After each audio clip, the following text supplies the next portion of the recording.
कैसे इंडिया में 1000 plus shooter से कनेक्टेड है और 25 साल पुरानी बात है। 1998 में राजस्थान के जोधपुर में हम साथ साथ हैं फिल्म की शूटिंग चल रही थी। 1 और 2 अक्टूबर की रात को इस घने जंगल में अचानक एक बिना छत वाली जीप रुकती है। इसमें हम साथ साथ हैं मूवी के एक्टर्स मौजूद हैं। ड्राइवर सीट पर सलमान खान, साइड में सैफ अली खान, पीछे वाली सीट पर तीनों एक्ट्रेसेस तब्बू, सोनाली बेंद्रे और नीलम कोठारी। कथित आरोप है कि सलमान खान ने जोधपुर के कंकाणी गाँव के इस जंगल में 2 ब्लैक बक्स यानी कि काले हिरणों का शिकार किया और इसका परिणाम ये हुआ कि जीवन का टारगेट क्या है तुम्हारे? लक्ष्य तो सर सलमान खान मारना जी, और कोई लक्ष्य नहीं है। आज 3D एनिमेशन की मदद से समझो कि जो सलमान खान 5 साल पहले ब्लैक बक कोचिंग केस की सफाई कुछ ऐसे देते थे। अब मैं चाहता हूं कि आज जनता के सामने एक बार ये बताएं कि आखिर किस्सा क्या था, हुआ। इस केस को लड़ेंगे मेरिट पर कोर्ट में और जीतेंगे कोर्ट में, क्योंकि सर केस ही नहीं है। आज उनके शुभ चिंतकों की ये हालत कैसे हुई? मेरे सलमान भाई की तरफ से मैं माफी मांगती हूँ। मैं माफ कर दो भैया। मैं लो भाई, मैं सलमान खान की तरफ से मैं बिश्नोई समाज से माफी मांगती हूँ कि भैया माफ कर दो। और मोस्ट इम्पोर्टेंटली एक जेल में बंद बैठा हुआ गैंगस्टर लॉरेंस बिश्नोई आखिर कैसे सिद्धू मूसेवाला को जान से मरवा सकता है, कैसे इंडिया में 1000 प्लस शूटर से कनेक्टेड है और कैसे बैंकॉक और थाईलैंड तक इसकी गैंग्स फैली हुई है। लेकिन सबसे पहले ये समझते हैं कि लॉरेंस बिश्नोई एक स्टूडेंट से गैंगस्टर कैसे बन गए। बात 12 फरवरी 1993 की है। फिरोजपुर पंजाब के एक गांव में लॉरेंस का जन्म हुआ। लॉरेंस के पिताजी हरियाणा पुलिस में नौकरी करते थे और 1997 में रिटायर होकर खेती का काम संभालने लगे। 1 साल बाद अक्टूबर 1998 में अब लॉरेंस 5.5 साल का हो गया है और ऑब्वियसली उसे कोई अंदाजा भी नहीं है कि एलिजिडली जोधपुर में इस दौरान सलमान खान 2 ब्लैक बक्स का शिकार कर रहा है और 25 साल बाद इसी बॉलीवुड के भाईजान को मारना उसकी जिंदगी का इकलौता मकसद रह जाएगा। खैर 12th पास करके 2010 में Lawrence Bishnoi DAV college Chandigarh में लॉ में ग्रेजुएशन करने के लिए चला गया।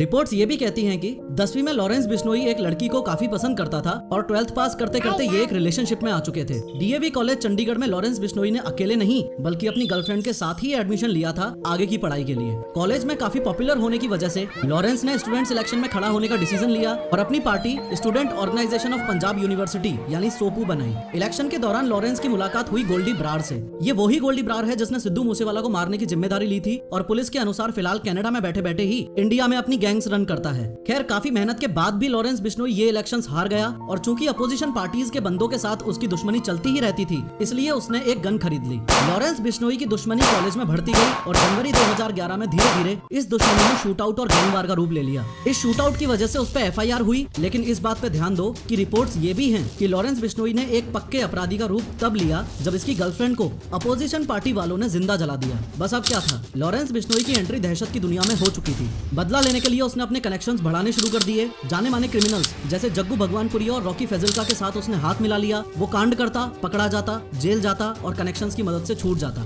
ये होता रहा, लेकिन एक दिन राजस्थान पुलिस के साथ शूट आउट में उसे धर दबोचा गया और जयपुर में स्थित जवाहर सर्कल पुलिस थाने में बंद कर दिया गया। तब से लेके आज तक लॉरेंस बिश्नोई का अलग अलग जेलों में ट्रांसफर किया जाता रहा है, लेकिन है वो पुलिस की गिरफ्त में ही। अब इससे पहले आगे बढ़ के हम ये समझें कि लॉरेंस बिश्नोई जेल में बैठे बैठे सलमान खान को मारने की प्लानिंग कैसे कर रहा है। ज्यादा जरूरी ये समझना है कि सलमान खान की जान लेने के लिए वो इतना कमिटेड क्यों है। देखो लॉरेंस बिश्नोई, इसके सरनेम पे फोकस करो। बिश्नोई 20 9।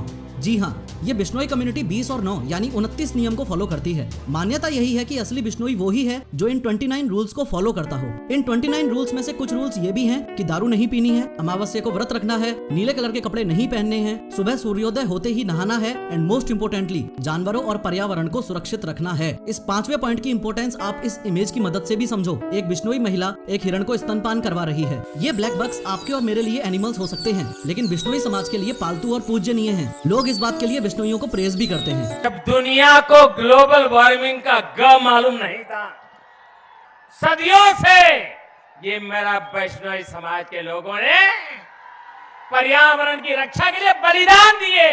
ये कम्युनिटी ब्लैक बक्स को बच्चों की तरह पालती है और दुखद तौर पर ऐसा कथित आरोप है कि सलमान खान ने इनके बच्चों का यानी काले हिरणों का शिकार किया है। बट वेट, क्या सलमान खान ने सच में शिकार किया था? चलो ब्लैक बक पोचिंग केस में आपको विटनेस साइड की स्टोरी दिखाता हूँ। बात राजस्थान के जोधपुर में कंकाणी गाँव में 25 साल पहले 1998 में 1 और 2 अक्टूबर की मध्य रात्रि की है। छोगाराम जी को अचानक 2 गोलियां चलने की आवाज आती है। आज चांदनी रात है। मेरे को ठीक है।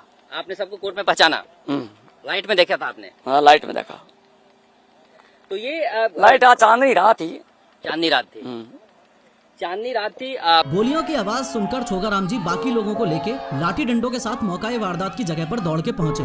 वहां पहुंचते ही उन्हें जिप्सी दिखाई दी जिसमें 7 लोग बैठे हुए थे। मौके पे पहुंचते ही जैसे ही गांव वालों को वहां मरे हुए हिरण दिखाई दिए तो उन्हें इस बात का अंदाजा हो चुका था कि इन जिप्सी वालों ने इनका शिकार किया है। गुस्से में आके गाँव वालों ने लाठी डंडे बरसाने शुरू किए तो जिप्सी में बैठी लेडीज चिल्लाने लगी और ड्राइवर ने चिल्ला के उनको चुप करवाया। कुछ एलिजेड रिपोर्ट्स इतनी प्रिसाइज भी हैं कि तब्बू चिल्ला रही थी और सलमान खान उनको चुप रहने के लिए बोल रहे थे। इतनी पूरी हलचल में गाँव वालों ने जिप्सी का नंबर नोट कर लिया और ये बहुत बड़ी दिक्कत बनी सलमान खान के लिए। अब जिप्सी का नंबर पुलिस थाने में दिया गया तो पता चला कि जिप्सी किसी यादव साहब के नाम पे है। यादव साहब से पूछताछ करने पर पता चला कि उन्होंने अपनी जिप्सी किराए पे दे रखी है किसी फिल्म यूनिट को। उन्होंने डिटेल में बताया कि जोधपुर के किसी पैलेस में एक फिल्म की शूटिंग चलते कुछ एक्टर्स रुके हुए हैं। उस फिल्म की टीम को ये जिप्सी किराए पे दी गई थी। पुलिस को अंदाजा लग चुका था कि शूटिंग तो फिलहाल हम साथ साथ हैं मूवी की चल रही है। फर्दर इंक्वायरी से पता चला कि जिप्सी की जिम्मेदारी हरीश दुलानी नामक व्यक्ति को दे रखी थी जो कि उसका ड्राइवर था। इस हरीश दुलानी को अच्छे से देख लो, ये इस कहानी का मोस्ट इम्पोर्टेंट कैरेक्टर है। इसने ही सबकी धोती खोली थी। सारे राज कोर्ट के सामने इसने ही बताए थे। इसने ये भी बताया था कि सिर्फ 1 और 2 अक्टूबर को ही नहीं, उससे पहले सितंबर 1998 के लास्ट वीक में भी सलमान खान ने 2 बार हिरणों का शिकार किया था। दुख की बात तो ये है कि फिलहाल इसकी हालत ये है। क्या आपने देखा था? क्या आपको लगा कि सलमान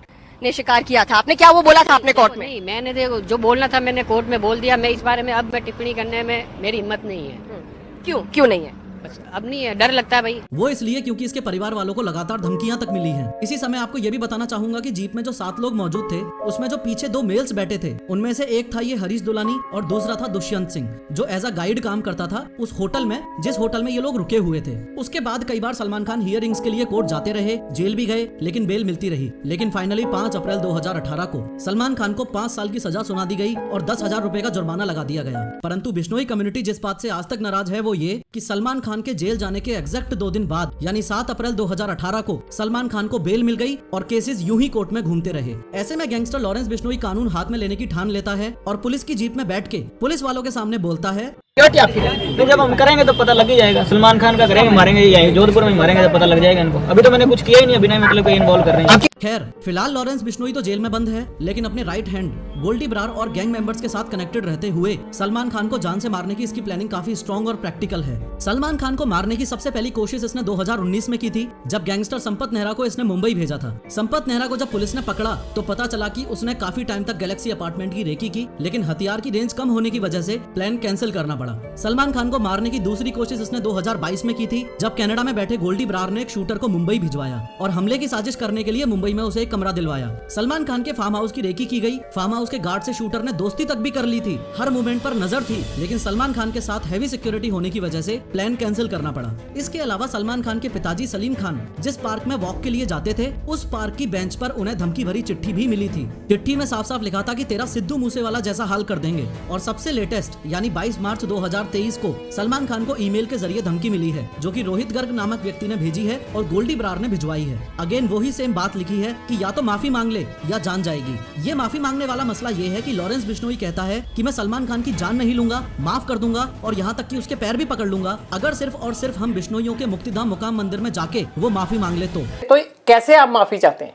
सर हमारे बिश्नोइयों का मंदिर है मुकाम, मुक्तिधाम मुकाम एक मंदिर है हमारे बिश्नोइयों का, बस वहां जाके हमारे मंदिर में जाके माफी मांग ले। देखो ये है वो मुक्तिधाम मुकाम मंदिर जो कि राजस्थान में बीकानेर जोधपुर स्टेट हाईवे के पास स्थित है। खैर धमकियां मिलने के बाद गवर्नमेंट की तरफ से सलमान खान को Y+ सिक्योरिटी दे दी गई है। आर्म्स लाइसेंस के अंडर एक पर्सनल रिवॉल्वर उनके पास है और निसान की हाई सिक्योरिटी बुलेट प्रूफ गाड़ी पर अपग्रेड कर लिया गया है। Y+ सिक्योरिटी का मीनिंग है कि इसमें 11 सिक्योरिटी पर्सनल इन्वॉल्व होंगे जिसमें से 2 PSOs यानी personal security officers rotational basis पे हर वक्त आसपास रहेंगे और 1 या 2 NSG कमांडोज भी रहेंगे। कहानी का तात्पर्य ये है कि सलमान खान माफी मांगने के लिए रेडी है नहीं और लॉरेंस बिश्नोई गैंगस्टर है तो उससे पीछे हटने की उम्मीद कर भी नहीं सकते। एलिजिडली जहां पे सलमान खान ने ब्लैक बक्स को मारा था वहां बिश्नोई समाज ने ऐसा स्मारक बनवा दिया है। और लॉरेंस बिश्नोई के व्यक्तित्व का दूसरा पहलू ये भी है कि कथित तौर पर वो एक देश प्रेमी है। जब छोटा था तो गांव में बच्चों को नशा करने से रोकता था।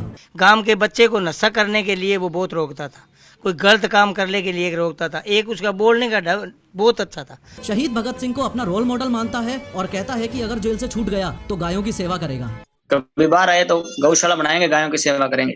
और कोई एजेंडा नहीं है बाहर। फिलहाल हम सब के लिए जरूरी बात यह है कि लॉरेंस बिश्नोई जैसे गैंगस्टर्स के क्राइम्स को ग्लोरीफाई ना किया जाए और देश का यूथ इस दिशा में ना बढ़े। और दूसरी सोचने वाली बात यह है कि हमारा सिस्टम इतना ज्यादा फ्लॉड है कि पुलिस की निगरानी में जेल में बैठे बैठे ही लॉरेंस बिश्नोई अपनी पूरी गैंग्स के साथ कनेक्टेड है, क्राइम्स करता जा रहा है और उसके शब्दों में कुछ इस तरीके से घपले हो रहे हैं। फोन कैसे आ जाता है अंदर? बाकी साथियों के पास भी है, आपके सबके पास फोन ना? नहीं, फोन सर दीवार के ऊपर से फिंगवा लेते हैं जी। रुको, मैंने इस वीडियो में एक्सप्लेन किया है कि आजकल यंग इंडियंस में हार्ट अटैक्स क्यों आ रहे हैं। जरूर